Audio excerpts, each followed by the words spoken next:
बेटा इंडिसेस की अगर यहाँ पे बात की जाती है तो फर्स्ट ऑफ ऑल इंडिसेस जो है वो कहते किसको हैं ये समझना है। Indices is known as, we can say the other word of power is called as an index. ठीक है, यानी मेरे पास अगर जो है कोई कोई भी वेरिएबल या किसी भी नंबर के ऊपर कोई पावर हो, जैसे लेट से 3 रेज टू द पावर 2, और we can say A raise to the power -4।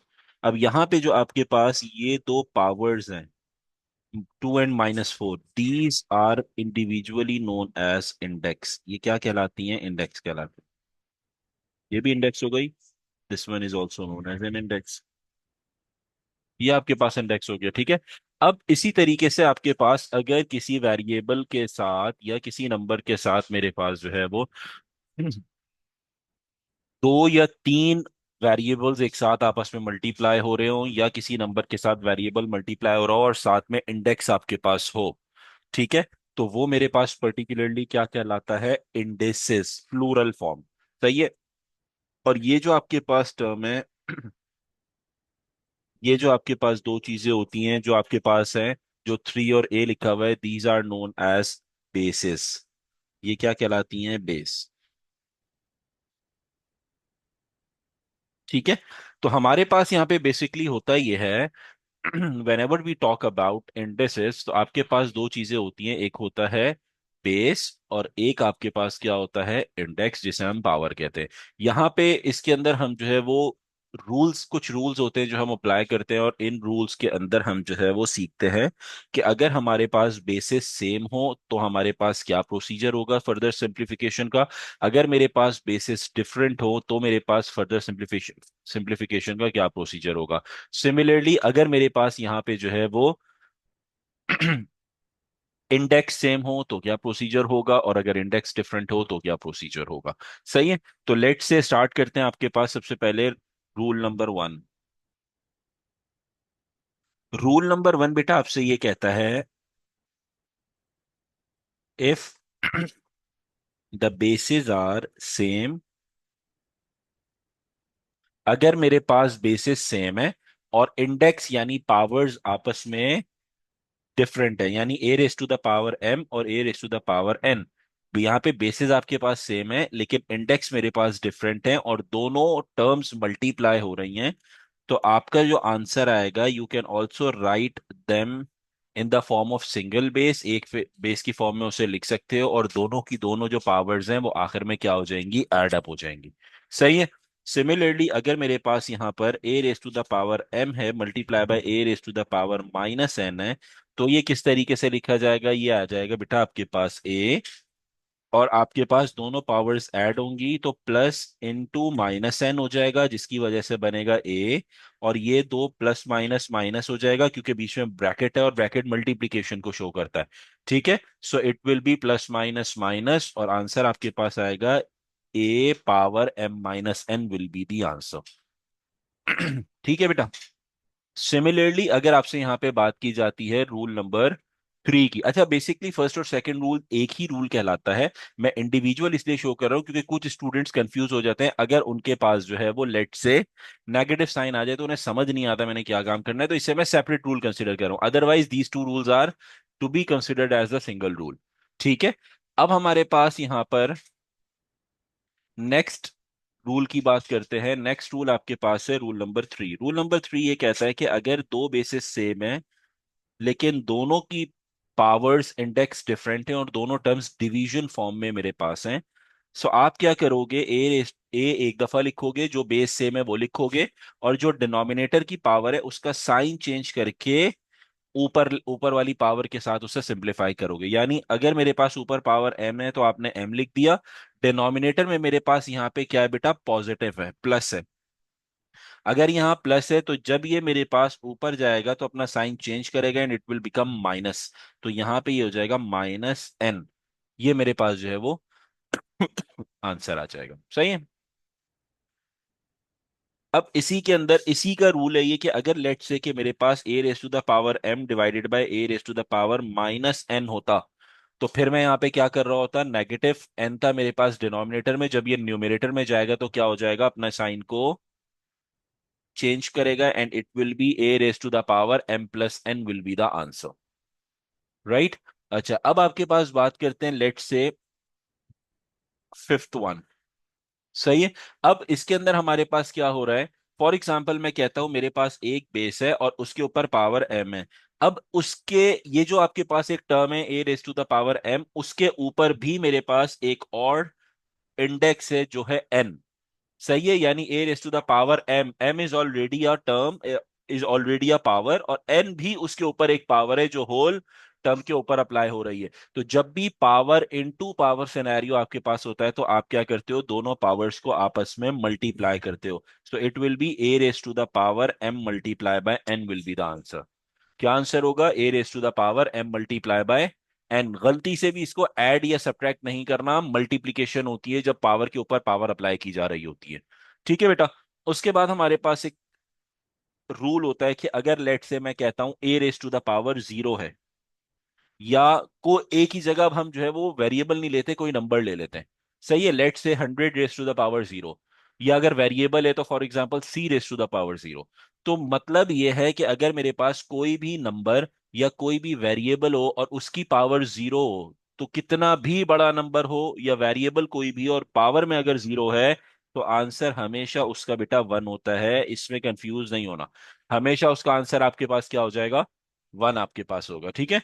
उसके बाद आपके पास रूल नंबर 7 क्या होता है, अगर मैं लेट से कि मेरे पास जो है वो एक टर्म थी a raise to the power m, ये मेरे पास एक टर्म थी, और इसके ऊपर जो है वो स्क्वायर रूट की कंडीशन अप्लाई होती है। सही है। तो आपको ये चीज का पता है कि स्क्वायर रूट के अंदर अगर कुछ यहां पे नहीं लिखा जाता तो इसका क्या मतलब होता है कि इसकी पावर क्या है, 2 है। सही है। अगर लेट से कि मैं पावर के अंदर जो है वो चेंज कर देता हूं, फॉर एग्जांपल 3 लिख देता हूं, कहां पर, इस पोजीशन पे बात कर रहा हूं जहां क्वेश्चन मार्क लिखा है, 3 लिख देता हूं, 4 लिख देता हूं, 5 लिख देता हूं। सही है। तो फिर क्या होगा, तो इसकी जगह मैं n लिख देता हूं। भाई n की जगह मैं कुछ भी कंसिडर कर सकता हूं ना। लेट से मैं ये कहता हूं यहाँ पे जो है वो n की जगह मेरे पास फॉर एग्जाम्पल 4 है, 5 है, 6 है, या कोई भी नंबर मेरे पास है। ठीक है। तो आपके पास यहाँ पे इसको हम किस तरीके से लिख सकते हैं, इसको ऐसे लिखा जा सकता है ए पावर m, ये आपके पास आ गया डिवाइडेड बाय n। यानी मेरे पास m की जो भी पावर है, फॉर एग्जांपल m जो है वो 3 के बराबर था तो मैंने यहाँ पे जो है वो 3 लिख दिया, और n की जगह जो है वो मेरे पास n 4 के बराबर था तो मैंने यहाँ पे 4 लिख दिया। तो मेरा जो टर्म बन गई वो क्या बन गई, a raise to the power 3/4 will be the answer.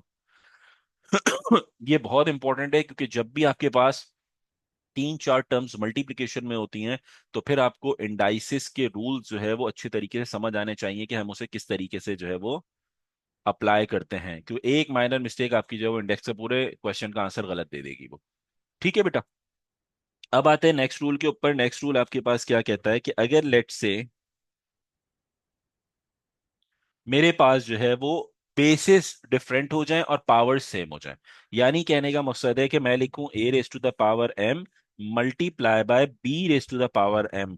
यहाँ पे क्या हुआ कि मेरी बेसिस जो है वो डिफरेंट हो गई और पावर्स ऊपर सेम है। फर्स्ट पार्ट में क्या था, बेसिस दोनों सेम थी, पावर्स मेरी डिफरेंट थी। सही है। तो यहाँ पे ऑपोजिट मैंने काम किया, तो आप क्या करोगे, दोनों जो बेसिस हैं उनको मल्टीप्लाई करोगे और उसे एक ही पावर में लिख दोगे। जो दोनों बेसिस हैं उनको आपस में क्या करोगे, मल्टीप्लाई करोगे और उसे एक ही पावर में आप जो है वो लिख दोगे, तो ये आपका आंसर बन जाएगा। ठीक है। अब लास्ट आपके पास एक रूल और होता है डिवीजन का। डिवीजन के लिए बेटा रूल आपके पास ये है कि लेट से मैं कहता हूं कि अगर a power m divided bye b power m है। अब यहां पे क्या हुआ डिवीजन के अंदर कि मेरे पास पावर सेम है लेकिन दोनों बेसिस डिफरेंट हैं, तो आप अगेन इसको जो है वो a over b whole power m की फॉर्म में आप इसे लिख सकते हो। तो जब भी आपके पास बेसिस डिफरेंट होती हैं, पावर सेम होती हैं, तो मल्टीप्लिकेशन है तो आप दोनों को मल्टीप्लाई करके एक पावर में लिख सकते हो, और अगर डिवीजन है तो दोनों को डिवाइड करके फिर एक पावर में आप उसे लिख सकते हो। तो ये आपके पास कुछ रूल्स हैं जो बेटा हम इंडेसिस में फॉलो करते हैं, और इसके थ्रू जो है वो हम अपने क्वेश्चंस की सिंप्लीफिकेशन कर रहे होते हैं। Question number 1, in question number one आपसे कहता है a raise to the power 15 divided by A raise to the power 9। तो फर्स्ट ऑफ ऑल आपने ये आइडेंटिफाई किया कि मेरे पास जो बेस है वो ए है और बेसिस दोनों सेम है। ठीक है, तो मैं यहाँ पे किस तरीके से इसे लिख रहा हूं आप ये देखो। मैंने लिखा A raise to the power 15, ठीक है, और ये आएगा divided by A raise to the power 9। ये मेरे पास आ गया। हम इसे डिवीजन को इस तरीके से लिख सकते हैं। फिर हमने डिवीजन का रूल पढ़ा था कि अगर मेरे पास ये दोनों बेसिस जो है वो सेम होंगी तो हम डायरेक्टली पावर को ऊपर लेके जाएंगे और साइन उसका चेंज कर देंगे। तो ये लिखा जा सकता है ए पावर 15 माइनस 9 मेरे पास आ जाएगा। सो फाइनल आंसर आएगा a power 6। That will be your final answer. Question number two. In question number two हमने ये देखा था कि whenever we have the powers multiplying, यानी जो भी मेरे पास पावर है और उसके ऊपर भी मेरे पास एक और पावर आएगी तो these two powers will gate multiplied, ये आपस में मल्टीप्लाई हो जाएंगे। तो आपके पास आएगा 8, और पावर में आप क्या मल्टीप्लाई करके इसको लिखोगे 4 टाइम्स 3, मल्टीप्लीकेशन में आएगी। सही है, तो आंसर क्या आएगा 8 पावर 4 × 3 = 12।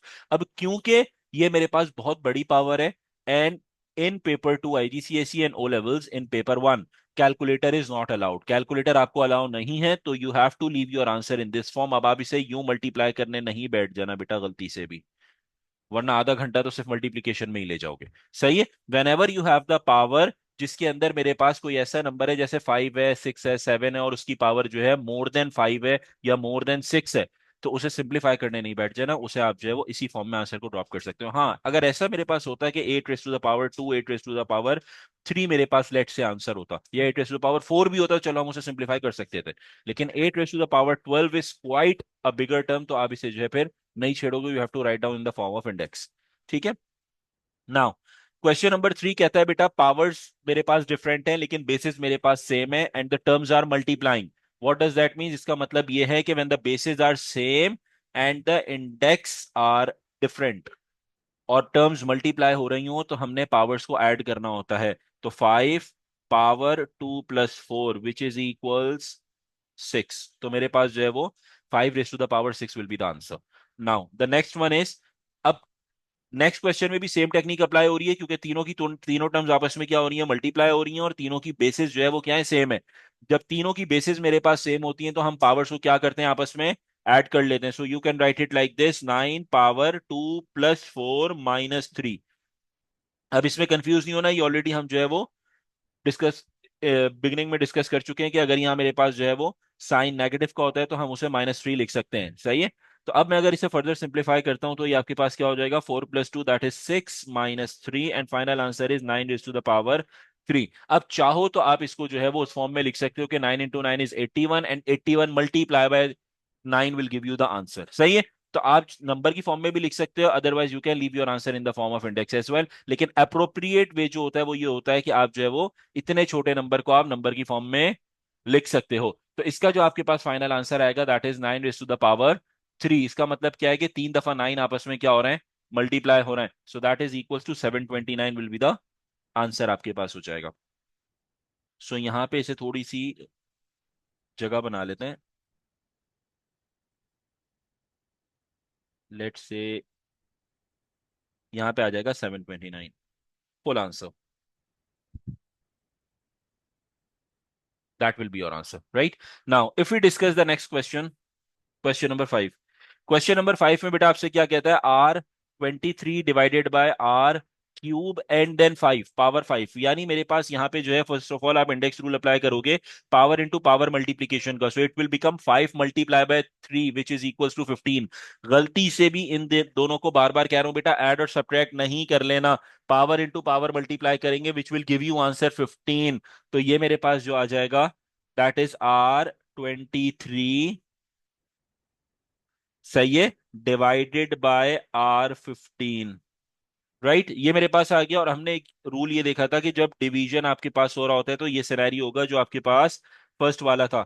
सही है, ये वाला सिनेरियो कंसिडर होगा कि आपके पास जब नीचे वाली पावर ऊपर जाएगी तो अपना साइन चेंज करेगी। तो हम इसको ऐसे लिख सकते हैं,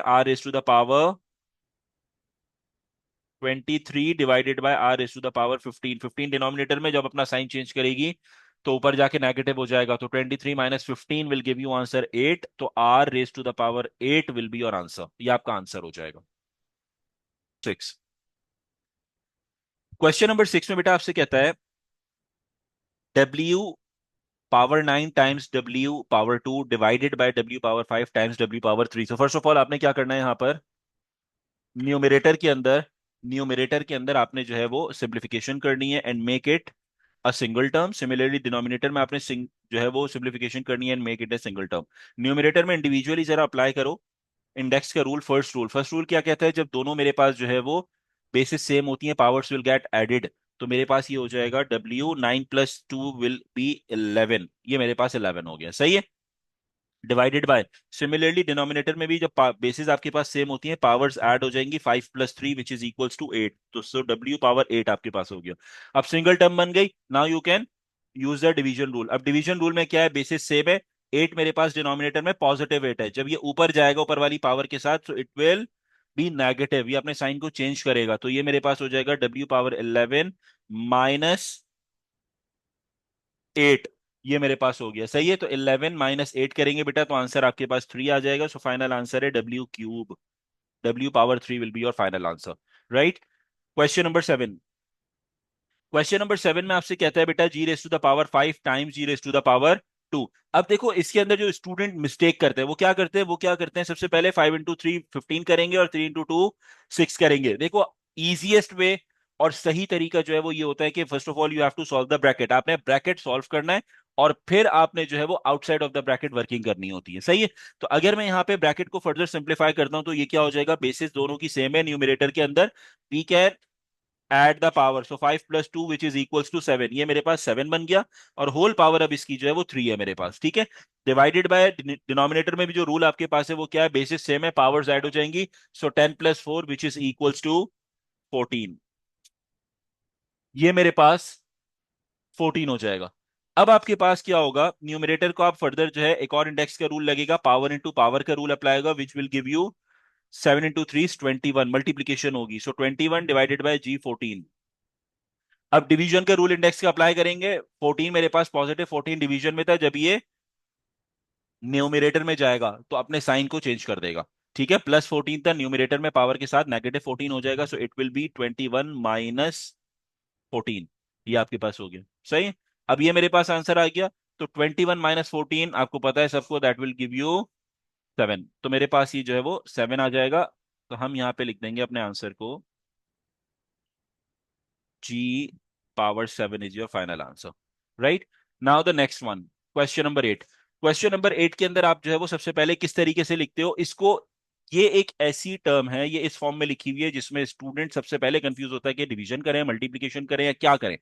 तो आसान तरीका यह है कि क्योंकि इन्होंने डिनोमिनेटर में, खुद देखो यहाँ पे इस तरीके से ये टर्म दी हुई है ना, सही है। तो आप इसे कैसे लिखो, आप लिखो P18, ये लिखा आपने, सही है। अपने लिए आसानी खुद किया करो, P18 लिख दिया, मल्टीप्लाई है मल्टीप्लाई लिखो, उसके बाद ये दो टर्म्स आपस में डिवाइड होते हुए नजर आ रही हैं, तो आप इसको यहाँ पे ऐसे लिख लो, P⁴ डिवाइडेड बाय, डिवाइड का साइन है, P², और फिर आपको नजर आ रहा है कि होल ब्रैकेट के ऊपर क्यूब है, तो आपने यहाँ पे इसके ऊपर क्यूब अप्लाई कर दिया। अब क्योंकि क्वेश्चन आसान, मतलब एक आसान तरीके से लिखा हुआ है, तो आपके लिए सॉल्व करना भी आसान हो गया कि पहले मैं क्या काम करूं और फिर क्या काम करूं। तो पहले आप यहां पे क्या करोगे, इस ब्रैकेट को सॉल्व करोगे, as we know the BODMAS rule, BODMAS क्या कहता है, first of all you have to solve the bracket. तो आपने यहाँ पे इसे ब्रैकेट सिंप्लीफाई सिंप्लीफाई करना है, जो आंसर आएगा उसके बाद अपने इंडेक्स का रूल लगाना है 3 के साथ, फिर जो आंसर आएगा उसे आप P⁴ के साथ सॉल्व करोगे, ठीक है। तो ये एक ऐसा क्वेश्चन है जो ट्रिकी क्वेश्चन में काउंट किया जाता है, क्योंकि इसके लिखने का अंदाज जो है वो थोड़ा सा ट्रिकी है, मुश्किल है, जो स्टूडेंट को कंफ्यूज करता है कि पहले मैं मल्टीप्लिकेशन करूं या पहले मैं डिवीजन करूं, क्या काम करूं, सही है। तो आपने कंफ्यूज नहीं होना, आसान तरीका यह है कि आपने मल्टीप्लिकेशन के साथ जब डिवीजन की बात हो तो आप अपॉन करके लिख दो, तो आपको खुद नजर आ जाएगा पहले मैंने ये काम करना है, सही है बेटा। तो अब मेरे पास क्या हो जाएगा यहाँ पे, first of all if you apply the rule, P⁴ अभी हमने डिस्कस नहीं करना, नहीं छेड़ना, उसे टच नहीं करना, टाइम्स, सिर्फ ब्रैकेट सिंप्लीफाई करेंगे, बेसिस दोनों की सेम है, सही है। पावर ऊपर जाके साइन चेंज करेगी, इट विल बी 4 - 2, तो ये हो जाएगा बेटा 4 - 2 विल बी 2, और होल इसकी पावर जो है वो 3 आ गई यहाँ पे, ये हो गया। अब आपने इंडेक्स का रूल अप्लाई करना है, सो ये बन जाएगा P⁴ times power into power multiply होती है, ऐड नहीं होती। तो 3 × 2 = 6, कभी भी 5 नहीं लिखना। 3 × 2 विल गिव यू 6। अब मेरे पास मोस्ट सिंपलेस्ट फॉर्म बन गई, जब बेसिस सेम है पावर्स ऐड हो जाएंगी।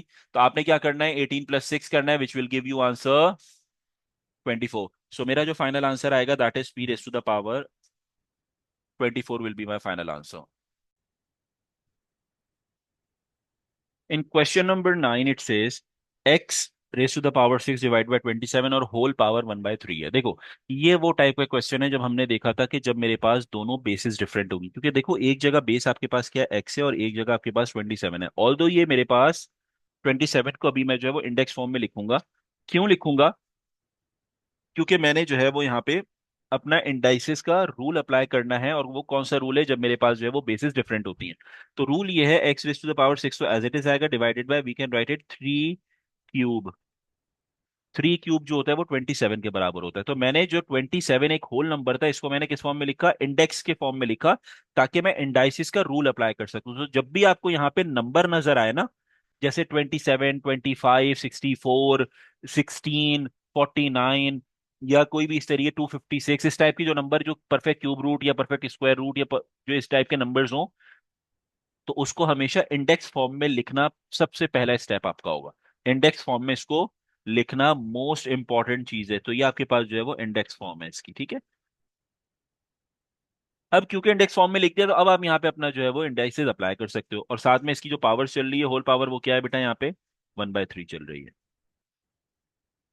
अब आपने क्या करना है, हमने ये देखा था कि जब भी मेरी बेसिस डिफरेंट होंगी, बेसिस डिफरेंट होंगी, समझना बात को, सही है। जब भी बेसिस आपके पास डिफरेंट होती हैं, तो हम क्या करते हैं, अपनी जो होल पावर है, जैसे ये मेरे पास होल पावर आ रही है ना, इसको मैं ब्रेक डाउन करके लिख सकता हूँ। ब्रेक डाउन कैसे करके लिख सकता हूँ, न्यूमरेटर के साथ इसको मैं अलग लिख सकता हूँ, और डिनोमिनेटर के साथ मैं अलग लिख सकता हूँ। यानी हम ये कह सकते हैं कि x⁻6 के ऊपर इंडिविजुअल जो है वो 1/3 अप्लाई हो रहा है, और 3 क्यूब के ऊपर इंडिविजुअल 1/3 अप्लाई किया जा रहा है। क्योंकि होल पावर है ना मेरे पास, तो होल पावर और दो टर्म्स है डिवीजन में, जिसकी बेसिस जो है वो मेरे पास डिफरेंट है। तो जब भी बेसिस डिफरेंट होती है, तो हम अपनी आउटसाइड ऑफ द ब्रैकेट जो मेरे पास पावर होती है, उसको मैं अलग अलग करके लिख सकता हूँ। तो मैंने यहाँ पे अलग करके लिख दिया 1/3 को, दोनों न्यूमरेटर के साथ भी और डिनोमिनेटर के साथ भी, ठीक है। अब न्यूमरेटर पे अगर मैं रूल अप्लाई करता हूँ, तो रूल क्या है कि पावर इंटू पावर क्या होती है बेटा, मल्टीप्लाई। यानी मैं ये कह रहा हूँ कि 6 × 1/3 ऐसे लिखते हैं इसे, सही है। तो 6 × 1/3 का मतलब है 6/3, और इसे मैं अगर कैंसिल करूंगा, वी विल गेट आंसर 2। सही, क्योंकि 6 × 1 = 6 होता है, डिवाइडेड बाय 3 करेंगे तो आंसर 2 आ जाएगा। सो वी हैव x², ये मेरे पास आ गया, डिवाइडेड बाय, और यहाँ पे मेरे पास जब 3 को मल्टीप्लाई करोगे 1/3 से, तो 3 मल्टीप्लाई हो रहा है बेटा 1/3 से, तो ये कैंसिल होके 1 दे देगा। तो हमारे पास जो आंसर है वो डायरेक्टली क्या आ जाएगा, 3⁻1। तो पावर हम नहीं लिखते अगर 1 होती है, तो सिंपल आप जो है वो यहाँ पे क्या लिख लोगे, 3 लिख लोगे। तो फाइनल आंसर आपके पास x² / 3 is your final answer, ठीक है। क्वेश्चन नंबर 10 की बात करते हैं। क्वेश्चन नंबर 10 के अंदर आपके पास क्या है, यहाँ पे x³ ये मेरे पास है। डिवीजन जब भी आपके पास बीच में दो फ्रैक्शंस के, ये फ्रैक्शन है बेटा, ये सेकंड फ्रैक्शन हो गया, ये फर्स्ट फ्रैक्शन हो गया, दो फ्रैक्शंस के बीच में जब भी डिवीजन साइन होता है, तो वी नो द रूल कि हम इसे मल्टीप्लाई करके रेसिप्रोकेट करते हैं। तो x⁻5 डिवाइडेड बाय 3 हो जाएगा, रेसिप्रोकेट हो गया। अब आप क्या करोगे, यहाँ पे न्यूमरेटर जो है वो आपस में मल्टीप्लाई हो रहा है, और इंडाइसिस का रूल क्या है कि जब भी दोनों बेसिस सेम होती हैं, पावर्स आपस में ऐड होती हैं। सो 5 + 3 = 8 डिवाइडेड बाय 3, क्योंकि यहाँ कुछ नहीं है तो 1 होता है, तो 3 × 1 = 3। फाइनल आंसर आ गया x⁻8 divided by 3 is your final answer. Question number 11। Question number 11 में बेटा आपके पास यहाँ पे सबसे पहले क्वेश्चन नंबर 9 को देखो और क्वेश्चन 11 को देखो, सेम सिनेरियो है, सिर्फ डिफरेंस क्या है, यहाँ पे मेरे पास डिवीजन अप्लाई की जा रही थी, यहाँ पे मेरे पास मल्टीप्लिकेशन हो रही है दो टर्म्स के बीच में। Scenario will be same. क्यों सिनेरियो सेम है, क्योंकि हमने सबसे पहले क्या किया था, जो नंबर था उसको हमने इंडेक्स फॉर्म में कन्वर्ट किया। इसी तरह ये जो नंबर है, इसको भी आप इंडेक्स फॉर्म में कन्वर्ट करोगे, सही है। अब किस इंडेक्स में कन्वर्ट करना है, that is the most most important thing, कि मैं किस तरीके से इसको कन्वर्ट करूंगा। तो जो नंबर आपको डिनोमिनेटर में नजर आ रहा है, पावर की डिनोमिनेटर में ये 3 नजर आ रहा है। मेरी बात समझना, मैं जो समझाने लगा हूं, मैं क्या कह रहा हूं यहाँ पे, सबसे पहले यहाँ पे दो टर्म्स आपको नजर आ रही हैं, एक आ रही है 64 और एक आ रही है x⁻²। दोनों को इंडिविजुअल करके लिख दो। 64 की पावर 2/3, जैसे हमने इंडिविजुअल ऊपर करके लिखा था, यहाँ पे हमने न्यूमरेटर पे अलग लगाई थी पावर, और ये डिनोमिनेटर पे हमने अलग पावर अप्लाई की थी, सही है। इसी तरह 64 पे आप अलग जो है वो ये वाली पावर यूज करोगे, और उसके बाद x⁻12 पे अपनी जो है वो अलग पावर कर लो। तो आपके पास यहाँ पे मल्टीप्लाई बाय x⁻12, और पावर में आपके पास 2/3 आ जाएगा। सही, ये लिख लिया। अब यहाँ पे मेरे पास नंबर है 64, और मुझे किसे किस में कन्वर्ट करना है, इसको इंडेक्स में। इंडेक्स में किस तरीके से कन्वर्ट करूंगा, मुझे एक ऐसा नंबर सोचना है जिसकी पावर 3 हो। डिनोमिनेटर की पावर हमेशा चेक की जाती है, ये मोस्ट ट्रिकी पार्ट है, इसमें कंफ्यूज नहीं होना। हमेशा हमेशा डिनोमिनेटर की पावर देखी जाएगी, न्यूमिनेटर की पावर नहीं देखेंगे कभी भी, डिनोमिनेटर की पावर देखी जाएगी, सही है। तो आपने कोई ऐसा नंबर सोचना है, यानी मैं ये यहां लिख देता हूं, कोई ऐसा बॉक्स, बॉक्स एक ऐसा नंबर है, ठीक है, कोई ऐसा नंबर सोचना है जिसकी पावर 3 हो, ठीक है, और होल पावर आपके पास 2/3 हो, ताकि मैं जो है वो इस 3 और इस 3 को कैंसिल कर सकूं। राइट, तो आपको पता है 4 का क्यूब जो होता है दैट इज इक्वल्स टू 64। सही है, 4 का क्यूब किसके बराबर होता है, 64 के, यानी 4 एक ऐसा नंबर है जो जिसका अगर मैं क्यूब करूंगा तो मुझे 64 यहाँ पे मिल जाएगा, और पावर ये 2/3 एज इट इज आ गई यहाँ पे, सही है। मल्टीप्लाई बाय, और ये हो जाएगा x, 12 × 2 इज 24/3 आपके पास यहाँ पे आ गया, सही है। अब आपने क्या किया, 3 से 3 यहाँ पे कैंसिल हो गया, और ये हो जाएगा 8।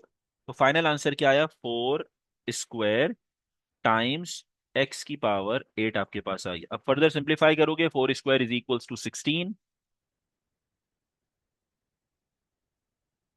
तो ये आपके पास हो जाएगा 16x⁻8 will be your final answer. सही, इसमें सिंप्लीफाई फॉर्म, सिंप्लीफिकेशन हो सकती है, रीजन ये था कि पावर में इंडेक्स जो है यानी छोटा नंबर है।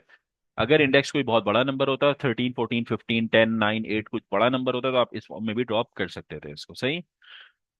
तो इस टाइप के क्वेश्चन जब भी मल्टीप्लिकेशन में आते हैं, जहां पे इस तरीके से होल पावर के ऊपर जो है वो होल ब्रैकेट के ऊपर मेरे पास पावर अप्लाई हो रही होती है, तो इसमें फोकस आपने ये रखना है कि सबसे पहले क्या करोगे, अपनी जो होल पावर है उसको दो टर्म्स में इंडिविजुअली ब्रेक डाउन कर दो, क्योंकि मल्टीप्लिकेशन हो रही है। अगर एडिशन सब्ट्रैक्शन होती तो आप ब्रेक नहीं कर सकते थे, मल्टीप्लिकेशन हो रही है तो आपने दोनों को अलग अलग करके यहाँ पे लिख दिया। उसके बाद आपने क्या किया, जो वेरिएबल वाला पार्ट है ये तो सॉल्व हो जाएगा, आपने इस नंबर को क्योंकि इंडेक्स में चेंज करना है, तो आपने ऐसा नंबर कोई सोचना है जिसकी पावर सेम हो डिनोमिनेटर की पावर के साथ, जिसकी पावर सेम हो डिनोमिनेटर की पावर के साथ। तो 64 के अंदर मेरा जो है, मुझे क्या चाहिए था, बॉक्स मैंने कंसिडर किया, बॉक्स मुझे नहीं पता था उसमें अंदर क्या नंबर आएगा, लेकिन मुझे ये पता है पावर उसकी 3 ही आनी चाहिए, ताकि 3 और 3 कैंसिल हो सके।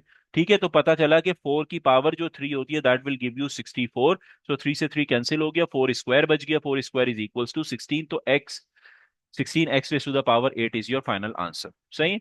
अब आते हैं बेटा क्वेश्चन नंबर 12 पे। क्वेश्चन नंबर 12 आपके पास ये कहता है, न्यूमरेटर में आपके पास एडिशन हो रही है, q multiply by q, so that will give you 2q²। अब इसमें गलती नहीं करना कि स्टूडेंट जो है वो एक्साइटमेंट में इसे q⁻4 लिख देते हैं। मोस्ट मोस्ट कॉमन मिस्टेक है ये, q⁻4, क्योंकि उन्होंने फोकस ही नहीं किया कि भाई ये एडिशन है, मल्टीप्लीकेशन नहीं है। सही है, तो आपने फोकस बहुत ध्यान से क्वेश्चन को सॉल्व करना है, इजी क्वेश्चंस होते हैं, एक्साइटमेंट में स्टूडेंट जो है वो खराब कर देता है काम। यहाँ एडिशन हो रहा है, एडिशन का मतलब ये कि इन पावर्स को अब आप टच नहीं कर सकते, इनका जो कोफिशिएंट है वो ऐड होगा। तो यहाँ पे इसका कोफिशिएंट 1 है, इसका कोफिशिएंट 1 है, these two coefficient will get added, तो 2q² आपके पास आएगा न्यूमिनेटर, और डिनोमिनेटर में बेटा जो आपके पास आएगा दैट इज, अब यहाँ पे देखो यहाँ मल्टीप्लीकेशन है, अब यहाँ पे इंडेक्स का रूल अप्लाई होगा कि जब भी मेरे पास बेसिस सेम होती हैं तो powers will get added. So Q, और ये हो जाएगा 1/4 plus 1/4 which is equal to 2/4। जब भी आप एलसीएम लेते हो, 1/4 मेरे पास है प्लस 1/4 है, न्यूमरेटर की बात हो रही है बेटा ये, तो आपके पास डिनोमिनेटर जो है वो एक ही दफा लिखा जाता है, और जो न्यूमरेटर्स हैं ऐड हो जाते हैं, 2 आ जाएगा, 2/4 आ जाएगा, और फर्दर सिंप्लीफिकेशन होगी तो ये 1/2 बन जाएगा। सो आप डायरेक्टली या तो 2/4 लिख दो, या चाहो तो इसे मैं जो है वो 1/4 लिख देता हूँ, 1/2 लिख देता हूँ, सॉरी। तो ये हो जाएगा आपके पास 1/2, ये हो गया आपके पास। अब आपने जो है ये देखा कि मेरे पास यहाँ पे जो है वो दो, ये क्यू है और ये भी क्यू है, यानी कहने का मकसद है दोनों की बेसिस सेम है। जब दोनों की बेसिस सेम होती है तो पावर्स जो है वो डिनोमिनेटर से न्यूमरेटर में चली जाएगी, तो ये हो जाएगा 2 - 1/2। ये आपके पास हो गया। सो कोफिशिएंट 2 जो है वो एज इट इज रहेगा। क्यू आ गया आपके पास, और एलसीएम लोगे 2 - 1/2 का, तो आपके पास जो आंसर आएगा दैट इज इक्वल्स टू 3/2, जिसे आप 1.5 भी कहते हो। लेकिन आपने कोशिश करनी है कि आपने जो अपना इंडेक्स है, जो आपकी पावर है, उसे आप अपना फ्रैक्शन में ही लिखो, डेसिमल में नहीं लिखोगे। सही है, ये अप्रोप्रिएट वे है हमेशा इंडेक्स को लिखने का, पावर को हमेशा फ्रैक्शन फॉर्म में लिखोगे, ठीक है। अगर क्वेश्चन में ही आपको डेसिमल में दिया जाता है तो आपने जो है वो अपना आंसर को भी डेसिमल में देना है। अगर क्वेश्चन में फ्रैक्शन है तो आंसर हमेशा आपका फ्रैक्शन में होगा, उसे कन्वर्ट कभी भी डेसिमल में नहीं करना, याद रखना इस बात को, ठीक है। अब आपके पास आते हैं बेटा नेक्स्ट क्वेश्चन पे, क्वेश्चन नंबर 13। क्वेश्चन 13 आपसे ये कहता है 3a² मल्टीप्लाई बाय 2ab⁴। अब यहाँ पे आपने फोकस करना है कि मेरे पास a जो है दो हैं, सिमिलरली b जो है वो भी दो हैं विद द डिफरेंट इंडेक्स, ठीक है। अब आपने सबसे पहले क्या किया, जो नंबर्स थे वो तो डायरेक्टली मल्टीप्लाई होंगे आपस में, so this 3 will get multiplied by 2, तो आंसर जो आपके पास आएगा दैट इज इक्वल 6। ये आपके पास आंसर हो गया। उसके बाद ए जो है उसकी पावर क्या बन जाएगी, अगर यहाँ पे मेरे पास कुछ नहीं है ए के ऊपर, तो इसका मतलब इट्स क्वाइट ऑब्वियस 1 होता है। कभी भी इसे जीरो कंसिडर नहीं करना। ये भी एक ऐसी मिस्टेक है जो कुछ स्टूडेंट्स कर देते हैं, कि जब भी आपके पास जो है वो यहाँ पर कोई पावर नहीं हो तो उसे जीरो लिख लेते हैं। जीरो नहीं होती, 1 होती है, ठीक है। तो ये हो जाएगा आपके पास ए पावर 2 + 1, क्योंकि बेसिस दोनों की सेम थी, तो ये हो जाएगा 2 + 1। सिमिलरली बी आपके पास आ जाएगा, दोनों की पावर ऐड होंगी क्योंकि बेस सेम है, तो ये हो जाएगा बेटा 6a³ b 3 + 4 is 7, तो आंसर है 6a³ b⁻⁷ is your answer for question number 14। Question number 14 के अंदर हम जो है वो सबसे पहले क्या करेंगे बेटा, पावर्स को इंडिविजुअल ब्रेक डाउन करेंगे। तो ये होगा 27 पावर 1/3 अलग से लिख दिया, मल्टीप्लाई बाय x⁻12 के ऊपर अलग से 1/3 लिख दिया, ठीक है। अब हमने जो है वो बॉक्स के ऊपर क्या लिख बनाना है यहाँ पे, क्यूब। हमें बॉक्स की पावर 3 चाहिए। 3 क्यों चाहिए, क्योंकि यहाँ पे जो पावर है ये भी डिनोमिनेटर की पावर 3 है, इसलिए हमें बॉक्स की पावर 3 चाहिए। और होल जो है वो पावर 1/3 टाइम्स, ये कैंसिल हो जाएगा 3 × 4, तो आंसर आएगा x⁻⁴। अब मुझे ऐसा नंबर सोचना है कि मुझे जो है वो कोई ऐसा नंबर हो जिसकी पावर 3 मुझे answer 27 they they. So 3³ is 27, ये हो जाएगा। 3 से 3 कैंसिल, आंसर आएगा 3 raised to the power 1 and multiply by x⁻⁴, तो फाइनल आंसर आएगा 3x⁻⁴ will be the answer. अच्छा, अब आपके पास जो है वो सेकंड क्वेश्चन पे मूव ऑन करते हैं। सेकंड क्वेश्चन आपके पास यहाँ पे है 4a² b³ whole power 2। Individual बेटा लिख दो पावर्स को, 4², फिर a² पावर 2, फिर b³ पावर 2। सही है, लेकिन ये मैं बार बार कह रहा हूँ, ये कब हो सकता है, जब आपने जो है वो सारी की सारी टर्म्स आपस में मल्टीप्लाई हो रही हो। एडिशन सब्ट्रैक्शन में ये नहीं हो सकता, सही है। मल्टीप्लीकेशन या डिवीजन में ये पॉसिबल है। तो 4² इज 16। ए पावर क्या हो जाएगी, 2 × 2 that is 4, b 3 × 2 will give you 6, सही है। पावर इंटू पावर मल्टीप्लाई होती है, 16 a⁻4 b⁻6 is your answer. Question number 16 थोड़ा सा जो है वो ट्रिकी है, ज्यादा मुश्किल नहीं है। क्वेश्चन 16 में आपसे कहता है 5⁻7 डिवाइड बाय 5⁻9। तो हम क्या लिखेंगे, 5⁻7 डिवाइडेड बाय 5⁻9, मैंने यहाँ पे लिख दिया, सही। इक्वल्स, उसके बाद आपके पास क्या चल रहा है, b², ये p² आ गया हमारे पास, सही। अब हुआ क्या, देखो खुद देखना, समझना बात को। मैं अगर इसे लिखूंगा तो मैं इसे किस तरीके से लिख सकता हूं, मैं लिख सकता हूं इसको 5, क्योंकि बेसिस सेम है, 7 - 9 हो जाएगा, इक्वल्स p² मेरे पास हो जाएगा, right. So we can write it 5 power -2 is equals p² मेरे पास आ गया, ये हमारे पास आ गया, सही। अब नेक्स्ट स्टेप में मैं क्या करने लगा हूं, इसको यहाँ पे थोड़ा सा शिफ्ट कर देते हैं। यहाँ पे मैंने लिखा, नेक्स्ट स्टेप आपके पास क्या होगा, 5⁻⁻2। मेरा जो यहाँ पे अल्टीमेट टास्क है वो ये है कि मुझे यहाँ पे बेस की वैल्यू चाहिए, यानी पी की वैल्यू। तो उसका रूल ये होता है, हमेशा जब भी इक्वेट करवाते हैं और मुझे जो है वो पी की वैल्यू यानी बेस की वैल्यू चाहिए, तो power will always B equal. And this time power is not equal. कभी भी -2 और 2 को इक्वल कंसिडर नहीं करना, ये दोनों अलग अलग पावर्स हैं। Same sign with same number will always be the same power. सही है। तो अब मैं इसे सेम पावर लाने के लिए यानी 5 स्क्वायर मुझे लाना है, तो मैं इसे डिनोमिनेटर में ले जाऊंगा टू मेक इट पॉजिटिव 2। तो ये बन जाएगा 5 स्क्वायर। ठीक है। अब हमने एक रूल ये पढ़ा था कि वन की कोई भी पावर हो आंसर हमेशा वन होता है, तो हम इसे 1 स्क्वायर भी लिख सकते हैं। सही है, क्योंकि 1 की पावर 2 हो, 1 की पावर 3 हो, 1 की पावर 0 हो, 1 की पावर 100 हो, आंसर हमेशा वन ही आता है। तो we can write it 1 square. ये मैंने लिख दिया 1 स्क्वायर डिवाइड बाय 5 स्क्वायर मेरे पास आ गया। सही है। इक्वल्स टू पी स्क्वायर आपके पास हो गया। We can write it 1/5 whole square. लिख दिया मैंने। इक्वल्स पी स्क्वायर, क्योंकि हमने जो लास्ट रूल इंडाइसिस का देखा था वो ये था कि when the basis are different and powers are same, we can write down the whole division form, the whole base form into a single power. एक ही पावर में लिख सकते हैं, तो 1/2 लिख दिया। अब आप डायरेक्ट कंपेयर कर सकते हो, ये भी स्क्वायर है, ये भी स्क्वायर है, तो पी का जो आंसर है दैट इज इक्वल टू 1/5। तो the value of P is 1/5। Direct comparison हो जाएगा ये मेरे पास। ठीक है। Next is question number 17। Question number 17 में बेटा 3 p 3 इज इक्वल्स टू 1/243। तो आप इसे कैसे सॉल्व करोगे? Now this time you have to find out the value of power, यानी इंडेक्स की वैल्यू फाइंड आउट करनी है। सो 3 p इक्वल्स, अब आपकी कोशिश क्या होगी? आपकी कोशिश ये होगी कि आपके पास जो बेस है वो सेम होनी चाहिए, ताकि power will get equated. Power आपके पास आराम से इक्वेट हो जाए, बेस जो है वो सेम होनी चाहिए। तो 3 p हो गया। उसके बाद आपके पास, अब आपने 243 को जो है वो किस में लिखना है? 3 की बेस में लिखना है। सो 3 की पावर 5 इज इक्वल टू 243। सो 1/3 आपके पास यहाँ पे आ गया। ये बात भी समझ आ गई अच्छे तरीके से। क्लियर है? अच्छा, अब देखो यहाँ पे हमारे पास क्या होगा। अगर मैं यहाँ पर 3 5 इक्वल्स 3 5 डिनोमिनेटर में मेरे पास है, जब ये न्यूमरेटर में जाएगा तो बेस तो एज इट इज रहेगी और 1 से मल्टीप्लाई हो जाएगा ऊपर जाके, और पावर में साइन जो है वो चेंज हो जाएगा। हम हमेशा से यही पढ़ते आए हैं कि जब भी आपके पास जो है वो न्यूमरेटर से, सॉरी डिनोमिनेटर से पावर न्यूमरेटर में जाती है तो अपना साइन चेंज करती है, लेकिन बेस जो है उसके साथ नेगेटिव पॉजिटिव नहीं लिखता, बेस हमेशा सेम रहती है। तो बेस तो ऊपर जाके सेम रहेगी, 3 ही रहेगी। सिर्फ डिफरेंस क्या आया? यहाँ पे मेरे पास जो है वो पावर चेंज हो गई, +5 था ऊपर न्यूमरेटर में गई -5 हो गई, राइट। अब ये हो जाएगा आपके पास 3 p इक्वल्स 3 5। अब दोनों जो बेसिस हैं ये दोनों इक्वल हैं, these two bases are same, we can directly equate the powers.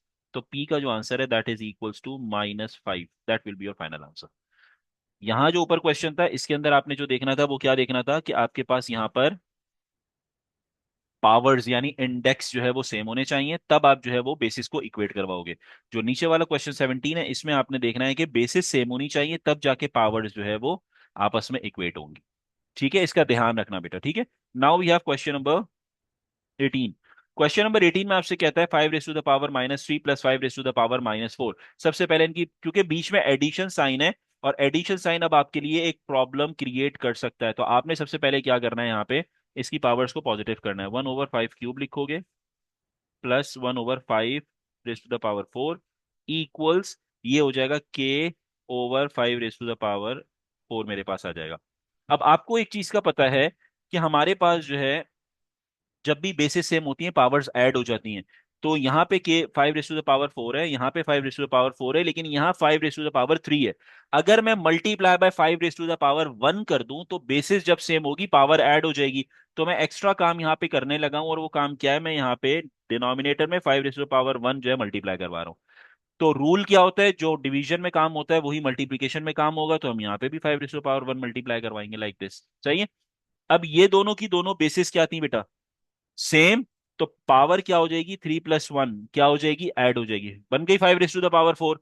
तो इन शॉर्ट हमारे पास जो डिनोमिनेटर है वो सेम हो गया, ये हो गया 5 रेस टू द पावर 4, ये बन गया।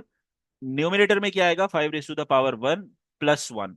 तो इन शॉर्ट ये हो जाएगा 5 + 1 equals k/5 raise to the power 4। We can cancel the terms, आप इसे कैंसिल कर सकते हो। राइट, या आप चाहो तो क्रॉस मल्टीप्लाई कर लो तो भी आपके पास वैसे ही रूल होगा। क्योंकि हम इंडेक्स पढ़ रहे हैं तो हम कैंसिलेशन पे नहीं जाएंगे, ये एक गलत कॉन्सेप्ट हो जाएगा क्योंकि हम इंडाइसिस डिस्कस कर रहे हैं। तो ये हो जाएगा आपके पास 6, सही है। और जब क्रॉस मल्टीप्लाई करोगे तो ये मेरे पास इधर जाके मल्टीप्लाई हो जाएगा, तो ये हो जाएगा times 5 raise to the power 4 divided by 5 raise to the power 4 equals K. ये आपके पास हो गया। अब ये जब मेरे पास +4 ऊपर जाके -4 होगा, सो 4 - 4 विल गिव यू 0, सही है। तो आपके पास यहाँ पे क्या हो गया बेटा, इसको थोड़ा सा और लेफ्ट साइड पे शिफ्ट कर देते हैं, लाइक दिस, ये हो गया। अब आपके पास जो है वो क्या बन गया, 6 टाइम्स 5, क्योंकि बेसिस सेम है। कौन सी दो बेसिस हैं, ये दोनों जो बेसिस हैं बेटा, ये दोनों सेम है, 5 और ये 5। तो जब ये वाली पावर आपके पास डिनोमिनेटर से न्यूमरेटर पे जाएगी तो अपना साइन चेंज करेगी, 4 - 4 हो जाएगा इक्वल्स के। तो ये हो गया 6 टाइम्स 5 की पावर 0 इक्वल्स के। और हमने ये डिस्कस किया था, वेन एवर अ नंबर और a variable is having a power 0 it will always be equals to 1। तो 5 की पावर 0 मुझे 1 दे देगी, सो फाइनल के का जो आंसर आएगा that is equals to 6। So final जो के का आंसर है दैट इज इक्वल्स टू 6।